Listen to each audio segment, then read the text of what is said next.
నేను చెప్పేది రండి సార్.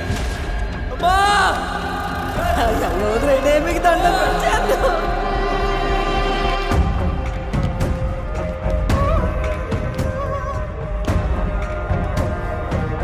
ఇది కంప్లైంట్. ఎఫ్ఐఆర్ ఫైల్ చేయండి. సెక్షన్స్ చెప్తాను, రాసుకోండి. Section 366A, procuration of a minor girl. అసలు కేసు ఏంటి మీది? 354A, sexual harassment of a girl. 354B, criminal force against a girl. 354C, voyeurism, blackmailing a girl. నీ మీద పెట్టిన కేసు ఒప్పుకుంటాం లేదా?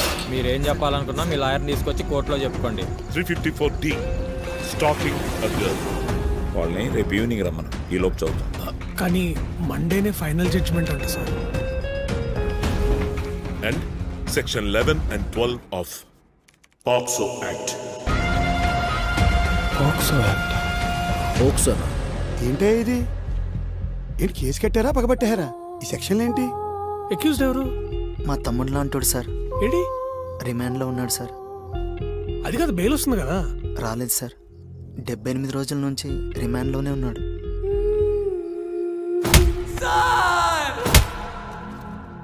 అమ్మా నా షర్ట్ ఇస్త్రీ చేసావా?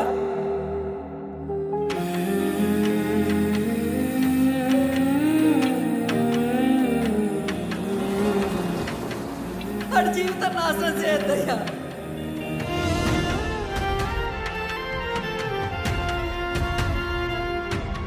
నాకు నీ మీద నమ్మకం ఉంది.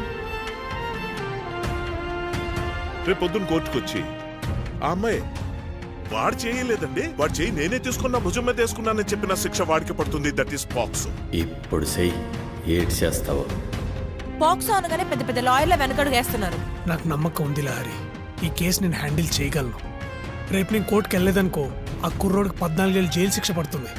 ఈ కేసు మనం టేకప్ చేయట్లేదు సార్. మనం పోలీసులకు అగేన్స్ట్ గా బెనిఫిట్ ఆఫ్ డౌట్ రేజ్ చేయొచ్చు సార్. ఆ కుర్రాన్ని బయట తీసుకురావడం కష్టం. ఈ ఫైల్లో కనిపిస్తున్నంత ఈజీ కేసేం కాదు ఇది. మీ వాడు చేసిన తప్పేంటో మీకు అర్థమవుతుందా? ఈ కేసులో మీ వాడిని ఎవ్వరూ కాపాడలేరు.